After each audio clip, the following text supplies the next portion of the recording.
Hello, ladies and gentlemen. Welcome back to the channel. It's Combat Sports League. We all know what happened a couple of weeks ago, guys. CSL 9, absolute crazy show, mayhem in the millions, stat card, unbelievable fight that happened there. It was unbelievable what we were watching, what we were witnessing. And joining me today is Estanislau Queta, who fought on the main card in absolute great fight with Jawed Hosseini for the CSL middleweight title. It was an absolute barn fest. I was watching the fight from ringside, doing the commentary. I couldn't believe what I was watching. Some of the blows, some of the skills on display. It was absolutely beautiful. But without further ado, let's get into it. Estanislau, how you doing, my friend? I'm doing very good. Thank you for having me. No, thank you. Thank you for joining. It's been a few weeks since CSL 9 Mayhem in the Midlands. How does it feel to be CSL middleweight champion? It feels good. I feel like I earned it because it's a tough opponent, and we have the same level of experience, and we got in there, and I think we made ourselves proud. Of course, I came out with the win, but I'm quite happy with the performance overall. No, of course, and let's get into that fight. How did you feel the fight went? We will get onto the way it ended, but how do you feel the fight was going for you up until that point? I was just getting more and more amped up. I was getting more and more fired up. My shots were landing. I was being physical. He was pretty much surviving and stepping away from my shots as best as possible. But as soon as my jab started working and I started pushing back against the ropes, I just wanted to finish the job. I mean, to some extent, I wanted him to be flat on the ground, nicest way possible to say, just because the fight is ended when that happens. But yeah, I think the rhythm of the fight was well under my control. No, I think the fight was turning out to be just great. To be honest with you, I was watching it on ringside, and I was just there like, this is turning out to be an absolute barn fest. But let's get into the ending.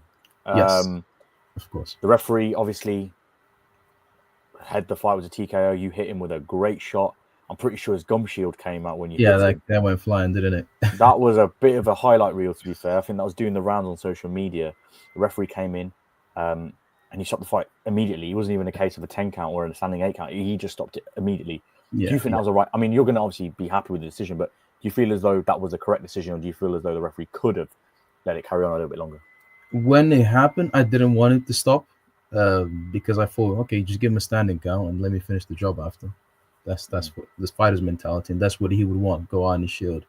But when you see the lead up to that stoppage, I'm chasing him down. I'm breaking him down to the body, to the head. In fact, I think I threw like 7 shots to his 1 shot before he then threw another, and I took him out there. So it also doesn't help that your gum shield flew out. All right. Yeah. You're against the ropes. Your gum shield went flying. You're already stumbling. I mean, the referee was holding you up.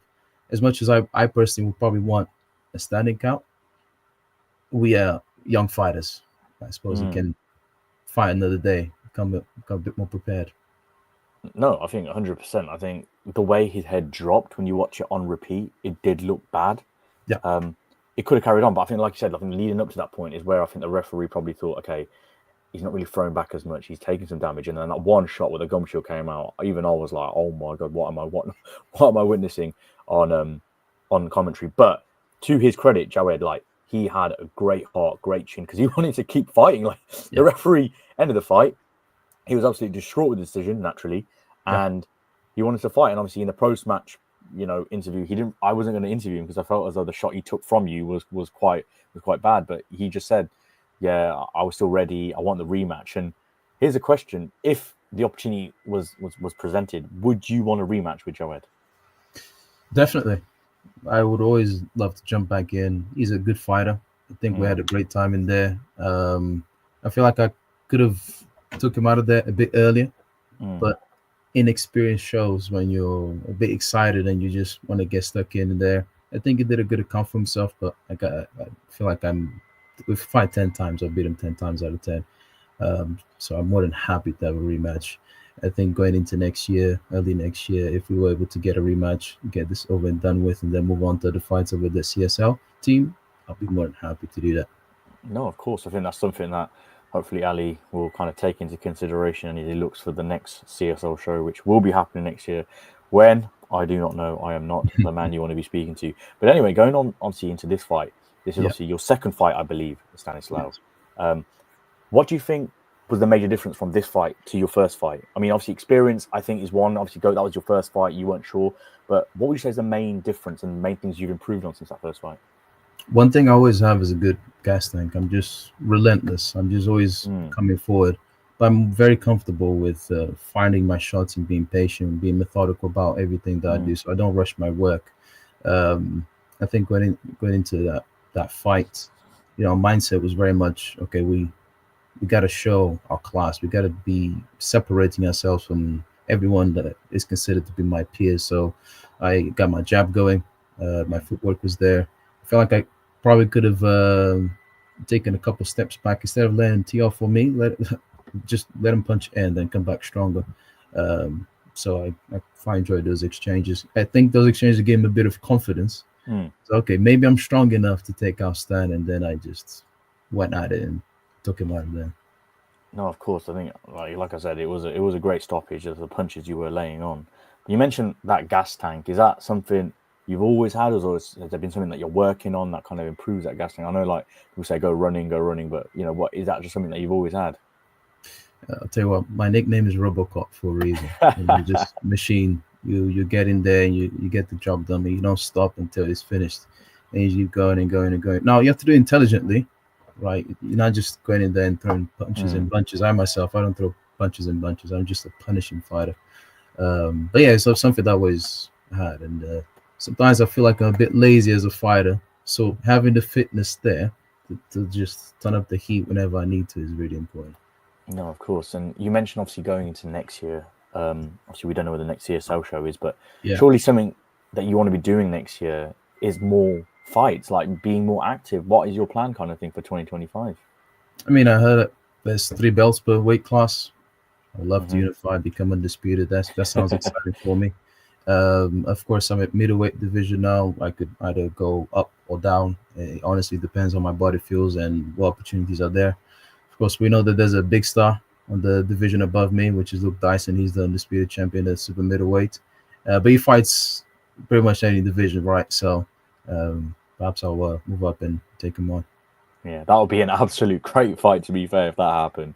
Luke Dyson and Estanislau Queta. But he's obviously someone who's very, very active. And I mean, I did ask him a question at the press conference about whether him being active would maybe be a big reason why he won the fight against Nomi Beg. And you could argue it was a big reason because Nomi hasn't fought for a very long time, and he's coming up against a big opponent in terms of Luke Dyson, who's very, very game. And Luke Dyson is someone who fights every week, Stanislaw.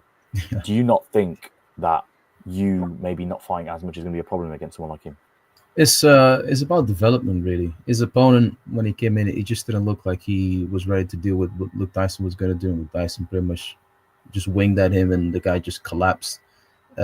You have to go in there with the mindset, yes, you're a tough guy. You have to hit me harder than I hit you to get me out of there. But there's a lot of skill in between those shots that you can just be patient, let your opponent walk into you, find the rhythm, find your shots, and you can start then getting into your own fight and be able to push it through. But just to answer your question, I don't think that'll be a problem because I myself am active. I stay in the gym. I think for him, there is I suppose a negative side for him being so active. You fall into a rhythm of doing the same thing over and over again. So you'll be happy with the loss, happy with the victory, regardless of it. You just fight the same. They may not play to his advantage if he faces someone like me, someone who's quite strong, quite confident in my strength. But I don't just use my strength; I use my skill as well, and I get in there and have a good time. No, of course, you could tell in that fight against Jawed, you were enjoying yourself. A lot of fighters, they don't have a lot of fun in the ring. It's very much, this is my job, this is my mission. It's still a sport at the end of the day, boxing, and it's something that you love, and it's a hobby. So it was good to see you were enjoying yourself there. And so you said that you're always in the gym, you're always training. Is that more boxing style training or more like functional training that you're kind of doing a lot of the time? Oh, nowadays it's boxing training. You're not going to become a better boxer and avoid putting the gloves on and going to the gym all the time, going for those runs. The sprints, even, that is grueling. I personally hate rowing, but that also helps with the conditioning a lot. And then you jump on the bag, jump on the mitts. And I also have a good community of people that I can count on for good sparring as well. So we stay active. Right now, I'm even planning on going to London, going to help out my friend who's about to jump in for another fight. Nice. I have other people around me that pushing through in the amateur ranks. So it's quite exciting time, and I'll have plenty of opportunities to develop my game. No, of course. I think that's the main thing. As long as you know what you're doing and you have good people around you, anything's possible. Before I actually spoke to you, I spoke with another fighter who was on the card, Aman Amin, who obviously won the light welterweight championship. And the question I had to him is, what's his kind of plan going forward? Is he kind of wanting to stay in the, white collar scene? Is there kind of amateur aspirations? It's still early, and you don't know what's going to happen. God's best planners as well, but what is the plan for you going forward? Are you kind of just looking to stay in the white collar scene for a little bit longer and then go an amateur, or is amateur not really, that much of an interest to you? White collar makes sense for me just because in terms of time, I don't have time to fight 6-7 times a year that the amateurs demand. Honestly, I mean, I run my own business here. I can't even imagine having 7 to 8 even boot camps and then getting there ready for fight. But 3-4 times a year, that's ideal for me. And I think the white collar scene is quite exciting. You guys put on the show, you guys got the venues going, people come in with good energy, and you can go in there, you can actually have a good time. It doesn't feel so we hear the box and we're going to war. Like, yeah, we're going to war, but let's enjoy this moment. You only get a few opportunities to actually be on stage and express yourself in this way, in such a pure, feral way sometimes. But yeah, I mean, I just want to stay active. No, I think being active. It's 100%. I think that's a fair assessment, really. I mean, this day and age, it's hard to find the time sometimes to do all this. But being champion, it does come with a lot of responsibility, and being white collar boxing champion, I was speaking to Aman. He just said, like, I don't really care about going to amateurs, and for him it was like a world champion. I'm not trying to say for people out there that listen, where the WBC, the WBA, or IBF, or WBO, whatever you want to say, but how does it kind of actually feel to be champion for what CSL, which is a highly reputable white collar boxing promotion? It feels good. It feels like you're on the right track to achieve what you set out to achieve when you come into this game. So getting a title like the CSL middleweight title is quite exciting for me. It also means that I'm gonna have people want to challenge my belt, which means more activity. I get to prove I'm the best. I get to unify belts, become undisputed. Once again, prove I'm the best. I don't have big aspirations to go pro or anything like that. So seeing guys who they're serious about boxing, but also understand, listen, in terms of time, if the opportunity comes to go pro, you go. But for me, getting this belt is good. It opens up the doors to fight some decent opponents and get your name out there. No, 100%. I think that will definitely be the case. And I mean, one final kind of point I will say is, it was great seeing you fight, at ringside. It was great meeting you as well. Great personality, very humble. That's what I really like about a lot of people you did fight, and you did definitely were exemplifying that. But any sort of messages that you have for, your fans, your supporters, your friends, your family that obviously watched the fight, that were there in attendance, any sort of messages you have for those people? Yeah, I mean, thank you for tuning in. We have a lot more things coming up in 2025 and 2026. We want to stay quite active, so we're gonna have a very exciting year. We're gonna keep pushing the needle here and just keep having fun with it. So hopefully they can enjoy my journey and we can continue to have a good time. No, of course. We will be definitely tuning into that journey, and hopefully we'll see you on the next CSL show, CSL 10. When it happens, ladies and gents, I'm not sure, like I said, but it will be happening next year, and hopefully we will see Estanislau Queta defend his title on that event. But who knows? Could it be a rematch against Jawed? Could it be a new opponent? We will see. But as always, guys, thank you very much for tuning in. I really appreciate it. Thank you, Estanislau, for your time Thank you. this morning. And until next time, guys, peace.